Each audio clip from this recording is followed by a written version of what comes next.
In replacing Wright, I brought up the idea of a Just Make It Work player when describing their 2021 third base incumbent, Jonathan VR. I had played around with this idea for a while leading up to the segment. The concept of a Just Make It Work player is someone who is able to accrue any amount of value, either in F-WAR or R-WAR, over a full season despite not posting any above average StatCast metrics. I came up with the idea in my continued attempt to show how these numbers that may seem a bit too nebulous for the average fan can actually be used in a variety of ways to add to the intrigue of the game, instead of detracting from it as several hesitant viewers have believed. I didn't get much feedback from this segment, which honestly bummed me out. As a baseball YouTuber, I tend to have delusions of what my actual impact to the cultural climate of the game is. At the end of the day, my goal is just to entertain, but there's a small part of me who wants someone to watch one of my videos and gain a new fascination with the game they previously didn't have. The thought of a viewer watching the segment and obsessively combing over statistics trying to find more Just Make It Work players is an insanely gratifying one, but based on the feedback, or lack thereof, that didn't seem to be the case. Maybe it's because I very loosely defined the parameters, and it still is a work in progress. It's possible the phrase wasn't catchy enough, and I should have labeled it as xDAWG or something. Maybe the idea's core comes across as demeaning, but I didn't intend for it to be. I love when a player can find unique ways to be valuable that don't involve needing to possess max pain levels of maneuvering on the field, or being able to break the sound barrier with the swing of a bat. My personal favorite Just Make It Work season came from Trey Mancini in 2021. Many of you know his story, but I'll provide a debrief for those who don't. Trey Mancini was drafted by the Orioles out of Notre Dame in the 8th round of the 2013 draft. He was joining an organization anchored by a solid core of Matt Wieters, Manny Machado, and Adam Jones, who were looking to make a run at several postseason berths in an at the time surprisingly shallow AL East. Mancini, who was never given the prospect pedigree, had an up and down journey throughout the Orioles minor league system, but the first baseman was largely blocked by Chris Davis, who signed the largest contract in franchise history during the 2016 offseason. But the Orioles felt it was time for Mancini to get a taste of big league action during the 2016 September call-up period. We as baseball fans are always looking for early signs of a distinguished career, whether it be Steven Strasburg striking out 14 Pirates in his heavily anticipated Major League debut, or Ken Griffey Jr. hitting an RBI double off of All-Star Dave Stewart in his first Major League at-bat. Trey Mancini did the classic homering in his first game. Left center field, it is deep, and goodbye, home run! Trey Mancini, his first Major League hit, his mom Beth getting to see it. A move authored by many greats both in the past, present, and future.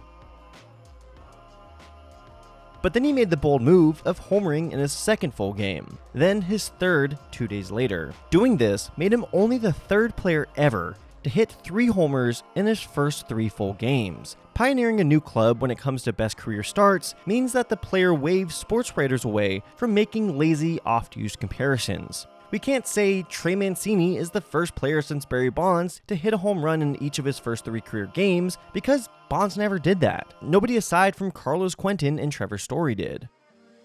Trey Mancini followed up his promising 2016 cameo with an impressive season that was bested in Rookie of the Year voting only by division rival counterparts Andrew Benintendi and Aaron Judge, who just set the all-time rookie home run record. However, the once promising Orioles team he joined had regressed into a pumpkin and fell to last in the now suddenly hyper-competitive AL East. Mancini struggled on a 2018 team that began to rot. They were a disaster that you couldn't look away from, finishing with his second most losses for a team in the wildcard era. On the surface, Mancini's struggles seem to defy common practice for diagnosing a player whose performance is being lapped by our expectations. The real culprit was a knee injury that he suffered on April 20th against the Indians when he slid right under the padding at Camden Yards, nearly shattering his kneecap. Even though he played through it, the pain caused him to swing on top of the ball more, which reduced his launch angle, increasing the amount of ground balls he hit, which did jack squat for him. This led to Mancini posting a gaudy 617 OPS from then until the All-Star break as his defense continued to slip in the outfield, a position he was still learning on the fly. But a text from his older sister over the break stoked the fire in Mancini. "You didn't come this far, only to come this far." Something about eventual just make it work players, or let's be honest now, in Mancini's case, say it with me, dogs, are that they have an inability to quit. Mancini didn't let the fact that there were 161 million reasons why he was being blocked at first base stop his progress through the Orioles minor league system. He just loved baseball, and he would move the earth if it meant he could keep playing. He would end the year posting a respectable 792 OPS down the stretch. Nothing that'll make you pull your kids out of school to go to the ballpark over, but something Mancini could rest his hat on going into what could be a pivotal 2019 season. One that decides whether the Orioles want to pick up his first year of arbitration, or pawn him off as a depth piece for scraps.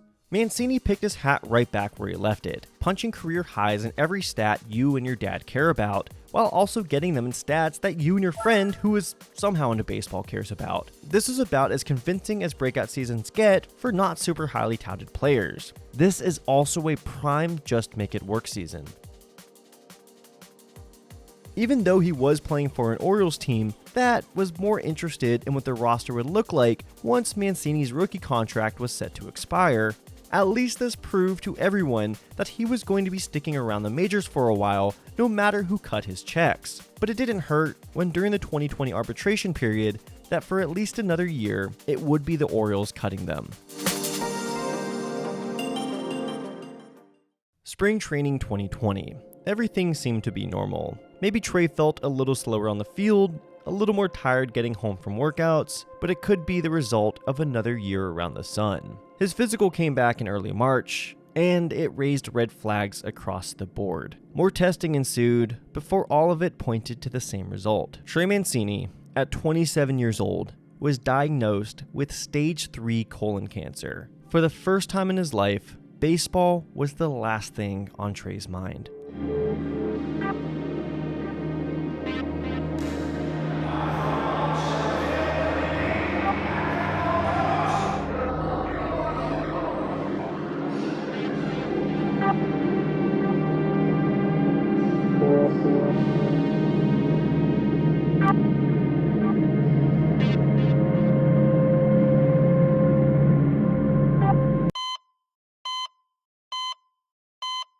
Six months later, after a long and hard-fought battle that consisted of 3-hour sessions in which doctors essentially attempted to fumigate his body of the cancer, at the very best eliminating the cancerous cells while leaving his body a hollow shell, Mancini's tests came back clean. He was cancer-free. Overcoming all odds, a year removed from his initial diagnosis, Mancini was ready to prove to everyone that cancer was nothing but a minor setback.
Just making it work over the course of an entire season is an incredible feat. Not necessarily a feat of pure athletic ability, but of making lemons from lemonade, or lemonade out of lemons. You've heard the saying before. It's like being able to do the catwalk while intoxicated, or producing a box office hit on a minuscule budget with a humble film that's largely about nothing. Trey was able to be a David in a world full of Goliaths. So let's see how he did it. First, let's break down our inputs. All the numbers that were telling him he had no business being here. Now, something I wasn't exactly clear on when it came to xDAWGS is what numbers I'm looking at. So I'll be clear this time and tell you that these are what I'm referring to as the inputs, the ingredients we're using to produce our results pie. It's not scientific as much as it is convenient. I want this to be a term of accessibility. Trey's average exit velocity was not great, In fact, it was his lowest since his rookie year in 2017. This isn't surprising considering he spent the previous year having his entire body essentially chemically nuked. The fact that he was able to get even that much juice on the ball was a miracle in of itself. Trey counteracted this drop in exit velo by getting more lift on the ball. He turned the very component of his game that was causing him issues into a strength. This allowed him to get a little more juice on his ground balls than in seasons past.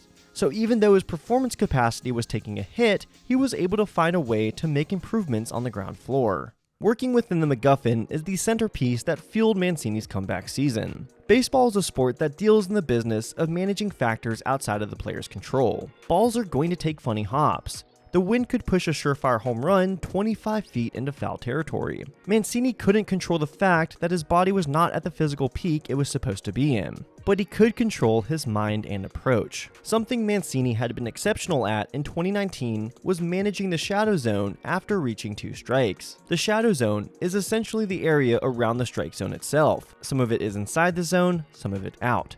If you are a pitcher, especially one who doesn't have high-powered stuff, this is where you need to live to be successful. It's difficult for a hitter to recognize a pitch and get the barrel around in the shadow zone, so the best bet they have is hoping it's just outside of the strike zone and they can take it for a ball, or that they're able to either foul it off or get just enough on it to put it into play and hope it finds a gap in the field. In 2019, he had a 250 OBP when a 2-strike battle ended in the shadow zone. Doesn't sound too impressive until I tell you the league as a whole finished with a 204 OBP. In 2021, his number dropped all the way to 190, but that year it was good enough for league average, and for someone who spent the last 365 days not even knowing if he'd live long enough to have a family, league average might as well be MVP. Mancini did take some hardware with the Comeback Player of the Year award, an award that might have somehow understated the magnitude of what he was able to accomplish. Nothing about his 2021 was flashy.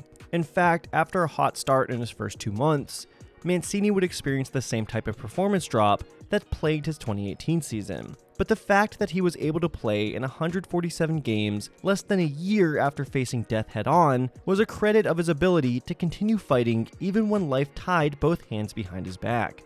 I found there's always some baked-in adversity when it comes to just make it work seasons. Jared Walsh of the Angels was destined to follow in the footsteps of Shohei Ohtani as a true two-way player before an arm injury in 2020 shut that dream down completely. He would go on to hit 29 homers while joining Mancini on the 2021 All-Star team. Hell, even Trey's former teammate Jonathan Villar was coming off a career-worst season in 2017 before being shipped off to Baltimore, going into his world-conquering Just Make It Work stretch from 2019 to 2021. Researching these seasons made me think a lot about my own journey. As many of you who watch my channel know, I'm making a headfirst attempt into becoming the world's first touring musician whose day job is being a baseball YouTuber. Saying that out loud just made me realize how silly of a goal all of this is. On the YouTube side, I never had any formal communications training, never took a writing class. I tend to step over my own words a lot, and I know I don't have the best vocal presentation. My editing is what it is. I know how to edit within the boundaries of my own limitations. On the musician side, I never went to school for it, I'm not formally trained. Hell, I was never the best drummer growing up, and even in the past few years, I've had to totally remake my approach to the instrument just to make it work. And I think I'm pretty good now, all things considered. The first person who truly believed in me when I really had no business being believed in was my friend Hubert. They were the definition of someone who just made it work. Growing up in a poor household that had to prioritize surviving week to week, they never got a chance to formally refine their talents. But man, could Hubert create? I do not know why I didn't mention this, but I did use a couple of Hubert's songs in this video, specifically the second one and the last one you heard right before this segment. They are Mr. Alleneous on Bandcamp, link in the description, please check them out.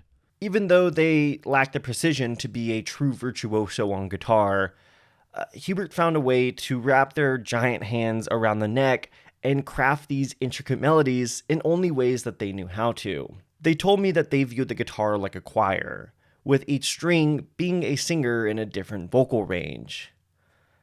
I'll never forget how it felt hearing them talk about their approach like that. Hubert knew how to excel within the boundaries placed upon them. They just made it work. We had an unspoken bond of two people who, despite never having 99th percentile talent, had a fire within them that refused to be put out. In December of 2021, their fire was prematurely extinguished. Hubert died of a heart attack at the age of 25. I still can't say those words without getting tears in my eyes. At that moment, I did have this channel, but I was working a job that paid me more money than I'd ever thought I'd earn, even if it actively dampened that fire within me. I had resigned myself to the fact that my dreams of being a full-time creative were largely over. Hell, for the longest time, this channel's bio read as failed musician turned baseball YouTuber. But during Hubert's funeral, I realized I couldn't quit. That flame, even with all the concealment thrown on it over the years, refused to be put out. I don't know why I'm like this, to be honest. Maybe it was from watching my mom growing up, who, despite not having any business experience, after just being fucking tired of being told what to do by people who she felt she could do a better job than, decided to start her own photography company. Her only market edge was that she would go the extra mile into capturing a moment that would stick for an eternity. And people recognized the effort. She even took business away from her former employer, which is just such a badass accomplishment. I continue to run and grow this channel, even though I'm not the best writer, I'm not the best editor, I'm not the best presenter. I make a lot of mistakes, but I like to think that I go the extra mile into capturing those moments in time in only ways that I know how. I believe that passion will carry me through. A lot of you have really identified with what I'm doing, and I can't describe the joy that brings me.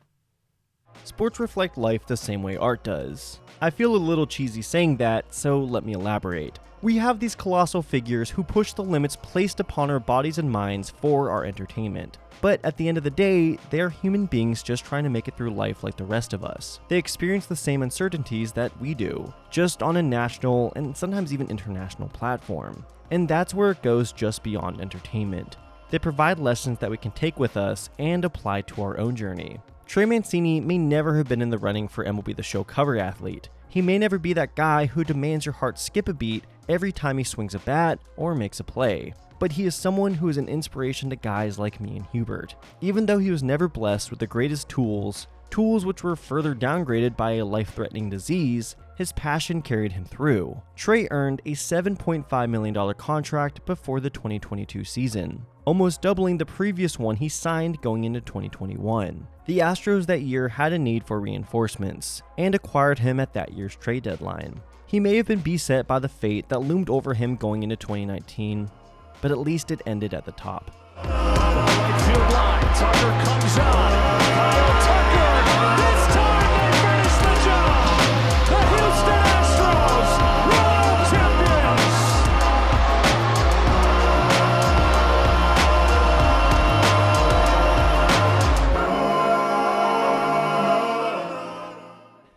That's the second video I have about overcoming adversity that somehow ends with the 2022 Astros World Series. So I think I gotta complete the trilogy here. David Hensley video? Jeremy Pena? Comment below. Let me know who you want me to cover to finish this pseudo trilogy I have going on. Also, like the video, subscribe, makes me feel good. And yeah, enjoy the rest of your day.